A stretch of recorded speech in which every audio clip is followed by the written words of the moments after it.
Hola les gars, j'espère que vous allez bien. Moi ça va super bien. On est posé dans mon lit, j'ai mon petit thé.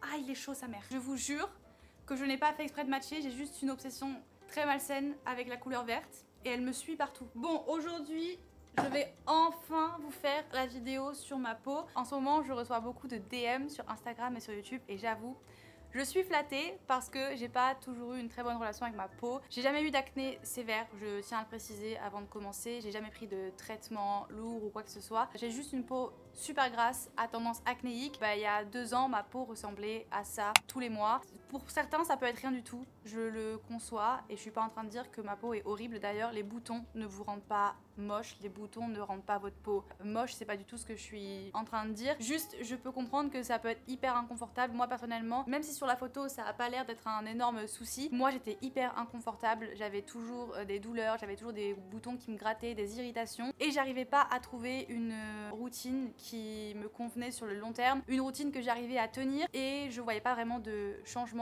Donc aujourd'hui je vais vous faire une petite skincare routine et en même temps je vais vous donner 5 tips qui selon moi ont transformé ma peau et qui ont été des tout petits changements dans mon quotidien auxquels je pensais pas forcément avant. Avant de commencer quand même, je le précise, mais je ne suis ni médecin, ni dermato, ni scientifique, enfin je n'ai aucune réelle connaissance sur la skincare. Prenez pas ce que je dis genre au mot et ne pensez pas que j'ai les réponses à tout. Ce qui a marché sur moi ne va pas forcément marcher sur vous. Bon, maintenant on va commencer, je vais me démaquiller. Là, il est bientôt 17h, on dirait pas là mais dans 1 heure il fait nuit, donc du coup je vais faire ma routine du soir et en vrai c'est ma routine qui est la plus complète, donc comme ça vous voyez un petit peu genre toutes les étapes. Le matin je mets pas grand chose sur ma peau, c'est plus le soir que les choses sérieuses se passent. D'ailleurs petit tips, là tu vois il est 17h et je sais que je vais plus ressortir de chez moi, donc je vais faire ma skincare maintenant, comme ça je sais que j'aurai pas la flemme plus tard. Combien de fois je me suis retrouvée à 11h dans mon lit en mode pas démaquillée à me dire oh j'ai la flemme d'aller à la salle de bain et de faire ma skincare et du coup je dormais avec mon maquillage et c'était un cycle comme ça. Au plus tôt vous pouvez faire votre skincare quand vous rentrez chez vous, au mieux c'est. Je viens de démaquiller, là j'utilise l'eau micellaire de chez Typologie. La vidéo n'est pas sponsorisée par aucune des marques que je vais vous montrer, j'avais vraiment envie de vous faire une vidéo où je peux vous parler de toutes les marques que je veux. Là je viens de finir l'eau micellaire, elle est bien. En soi, pas la peine de dépenser des 1000 et des cents dans votre eau micellaire parce que dans tous les cas c'est pas un produit qui va rester sur votre peau. Vous allez vous renettoyer la peau après vous êtes démaquillé. D'ailleurs si c'est un truc que vous ne faites pas, faites-le les gars parce que l'eau micellaire ça ne suffit pas, genre faut vraiment venir bien nettoyer votre peau. Surtout si vous vous démaquillez avec de l'huile. Genre moi, il y a une époque où je me démaquillais à l'huile de coco.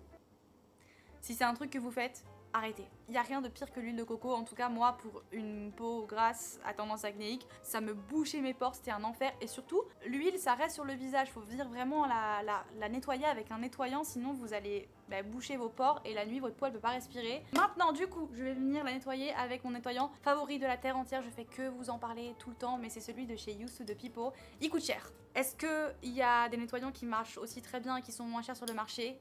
Oui, mais pour moi, il n'y a rien qui égale celui-ci. Je trouve que c'est un des seuls nettoyants qui vient bien nettoyer mon visage et je sens pas que ma peau est tiraillée après. Les ingrédients sont top et cette marque est géniale. Voilà, si vous voulez investir dans un bon nettoyant, en plus il tient super longtemps, généralement je le garde bien 6 mois. Donc en vrai, ça vaut l'investissement. Je vais me nettoyer la face et j'arrive. Voilà. Est-ce qu'on le voit à travers l'écran ou pas que ma peau, elle est pas toute desséchée? Bon, maintenant, 3e étape.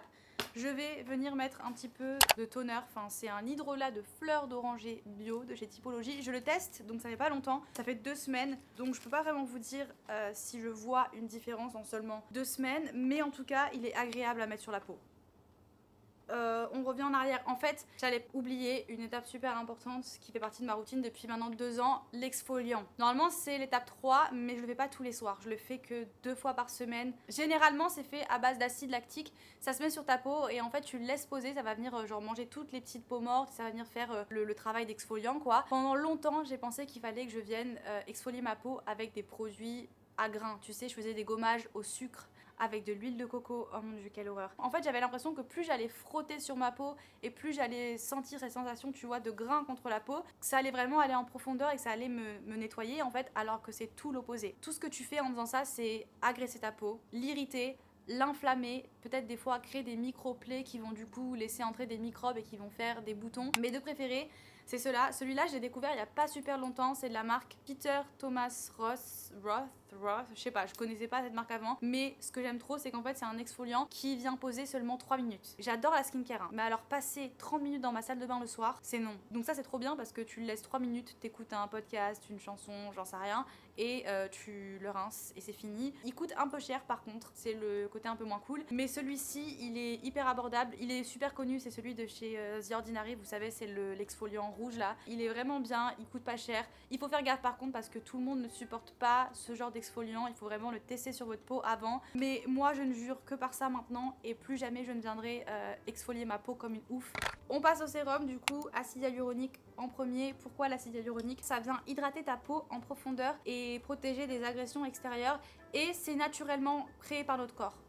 Et là, vous allez peut-être vous dire, mais Davy, tu as une peau grasse, pourquoi tu viens l'hydrater en profondeur? C'est l'erreur que j'ai faite pendant très longtemps. Je me suis dit, vu que j'ai une peau grasse qui produit de l'huile H24 et que je ressemble à une boule à facettes, ça va être encore pire si je viens mettre des produits qui hydratent et si je mets de la crème sur mon visage. Totalement faux, et c'est justement depuis que j'utilise ce genre de sérum qui hydrate vraiment que je vois une amélioration au niveau de ma peau grasse, parce qu'en fait au plus tu vas venir assécher ta peau, au plus ta peau va produire du sébum naturellement quoi. Bien hydraté, mais pas non plus des produits trop lourds qui vont venir accentuer ce côté gras de ta peau naturellement. D'ailleurs je suis ravie qu'en ce moment la trend genre de la peau glowy soit présente, parce que la période quand j'étais au collège où on devait tous avoir la peau mate, genre on devait ressembler à des feuilles de papier. Après l'acide hyaluronique, je viens mettre du niacinamide. Alors c'est un nom qui fait un peu peur, mais en gros le niacinamide c'est une forme de vitamine B et ça vient aider au niveau inflammation, ça aide ta peau à produire des cellules et ça la protège de la pollution, des toxines. Il y a plein d'autres effets qui sont super bons pour la peau.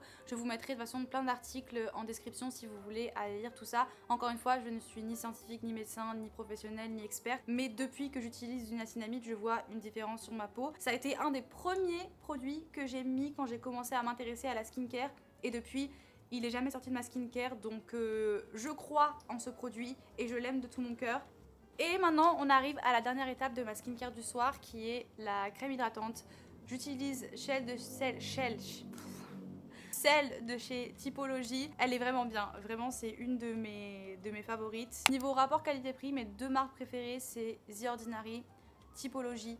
Je mettrai aussi dedans The Inkey List parce qu'ils sont vraiment bien aussi. Après, j'ai plein d'autres marques que j'aime trop mais qui coûtent très cher. Je pars du principe où t'as pas besoin de dépenser des centaines et des centaines d'euros pour avoir une belle peau. Et il y a beaucoup de marques qui, certes, ont des bonnes compos mais qui n'ont pas des prix justifiés, ou alors en fait le prix, tu payes pour le packaging, tu payes pour l'esthétique de la marque et pas vraiment pour le produit. Sur des marques comme ça, en fait, vous voyez, les packagings sont super simple. Je pense que c'est comme ça qu'ils justifient leur prix, parce qu'ils mettent un peu moins de budget sur les packaging et plus de budget dans les produits. Pour revenir à la crème, du coup, c'est super important, si vous mettez des sérums sur votre peau, de venir finir avec une crème, parce que sinon vos sérums ils vont pas vraiment venir tu vois, c'est un peu le cadenas que tu mets à la fin et tu viens sécuriser tes petits sérums. Bon, maintenant qu'on a fini... Ah non, on n'a pas fini. Je finis toujours avec mon petit baume à lèvres, la neige. Je le prends juste parce qu'il est mignon et qu'il est vert. Bon, maintenant que ma peau est prête pour aller dormir, je vais vous partager les 5 tips qui, selon moi, ont transformé ma peau, ou du moins qui ont aidé à la transformation de ma peau. Évidemment, ma peau ne s'est pas transformée en quelques mois, ça a mis du temps, hein, là, entre la photo avant et après, il y a 2 ans qui séparent. Je pense qu'il y a eu plein de facteurs différents. Je tiens à dire que à chaque fois qu'un docteur m'a dit oui c'est le stress, ou oui il faut boire de l'eau, il faut manger mieux, j'ai gardé à peu près la même alimentation pendant ces 2 ans, j'ai pas eu vraiment de gros changements et je suis toujours aussi stressée. Donc je pense pas que mes boutons étaient causés par le stress, ni le fait que je boive pas assez d'eau, ni le fait que je ne mange pas assez bien. Bon alors du coup, première chose c'est arrêter de toucher mon visage et arrêter d'enlever mes boutons. Alors quand je dis toucher mon visage, c'est dans la journée. On s'en rend pas compte, hein, mais dans la journée, on a tendance à beaucoup mettre nos mains à nos visages. Quand on a un bouton, à le toucher, et arrêtez de faire ça. Parce que pendant la journée, vous touchez 1 milliard de trucs. Et ensuite, vous mettez vos mains sur votre visage et du coup, vous venez directement mettre ces bactéries sur votre visage. Et quand vous rentrez chez vous le soir, les gars, arrêtez d'enlever vos boutons, arrêtez de percer vos boutons. Je sais à quel point c'est addictif, genre tu commences à en percer un et d'un coup, t'as envie de tous les enlever et tu te retrouves avec un visage tout boursouflé, tout rouge et t'es en mode... Qu'est-ce que j'ai fait? mais ça t'empêche pas de recommencer le lendemain. Tu as beaucoup de temps, tu viens le faire avec tes ongles et généralement tu te fais saigner, donc tu risques d'avoir des cicatrices, tu crées une ouverture, donc tu as plus de chances que ça se réinfecte derrière, et en plus de ça tu viens toucher ton visage et tu vas peut-être créer des boutons à côté, enfin dans la zone qui est autour de ce bouton. Ne touche pas tes boutons, et à la limite si vraiment tu as un gros bouton que tu veux cacher, il existe aujourd'hui des pimple patch, je trouve ça trop cool. C'est des petites gommettes en gros et ça vient se coller du coup sur ton bouton. Ils le font beaucoup en Amérique, je sais pas trop si ça se voit en France, mais moi j'ai découvert ça à Los Angeles, et depuis en fait dès que j'ai un bouton je mets un pimple patch dessus, ça le protège de l'extérieur, tu l'enlèves le soir, tu mets un petit peu d'acide salicylique dessus et le lendemain le bouton généralement va beaucoup mieux. Vaut mieux attendre qu'il sèche par lui-même que de venir le percer, parce qu'une fois que les cicatrices sont là c'est super compliqué de les faire partir, donc vaut mieux prévenir que guérir. Changer ma tête d'oreiller tous les 3 jours, ou du moins le plus souvent que je peux. Pas forcément vos draps, hein. Ne changez pas vos sets de draps tous les 3 jours, enfin ça ne sert absolument à rien. Votre tête d'oreiller c'est là où vous posez votre tête et votre visage, et donc du coup si elle est sale ou si ça fait plusieurs jours que vous l'utilisez, ça va déposer les bactéries sur votre visage et ça va favoriser la création de boutons et d'imperfections, etc. Je pense que ça a fait une différence parce que ça fait maintenant 2 ans que je le fais. Troisième conseil ou tips, naturel ne veut pas forcément dire bon pour votre peau. Alors là, je prends mon thé parce que je sens que je vais avoir des Karen en commentaire qui vont venir me tuer et lancer des débats, donc je me prépare.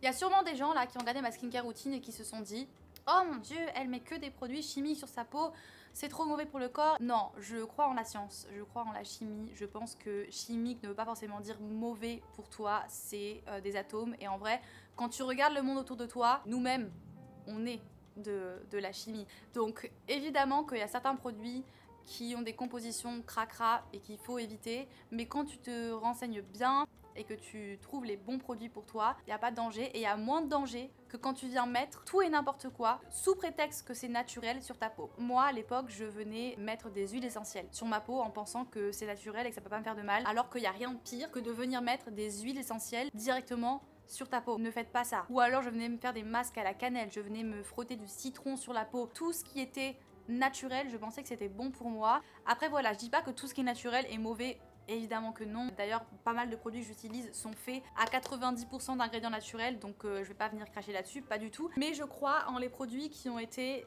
testés scientifiquement, qui ont été approuvés, qui ont été faits par des biologistes, des chimistes qui savent ce qu'ils font, et j'ai plus envie de faire des trucs à la maison toute seule parce que j'ai pas assez de connaissances. Ne venez pas juste prendre des trucs dans votre placard et les foutre sur votre peau parce que ça peut avoir des dégâts. Ensuite, quatrième, j'ai écrit exfolier mon visage. J'en ai parlé avant, donc on va sauter ce point et on va passer directement au dernier point qui est mon favori et qui est mettre de la crème solaire tous les jours. Pourquoi? J'ai souvent cette question sur Instagram parce que je vous le dis très souvent, mais je porte de la crème solaire tous les jours, qu'il pleuve, qu'il vente, qu'il neige, parce qu'en fait 80% des dégâts causés à notre peau quand on grandit, quand on vieillit, sont causés par le soleil. Le soleil c'est tout sauf ton meilleur pote. J'ai longtemps cru que le soleil ça venait effacer mon acné, que ça venait donner tu vois un petit hâle à ma peau et que j'avais l'air plus en forme quand j'étais au soleil. En fait le soleil, les UV viennent détruire ta peau. Si tu ne veux pas mettre de crème solaire, il vaut mieux n'avoir aucune skincare. La skincare que je vous ai montrée, autant le soir que le matin, s'il n'y a pas de crème solaire à la fin, enfin non pas la crème solaire le soir quand tu dors, le matin. Pourquoi ça ne sert à rien? Parce qu'en fait votre peau n'est pas protégée du danger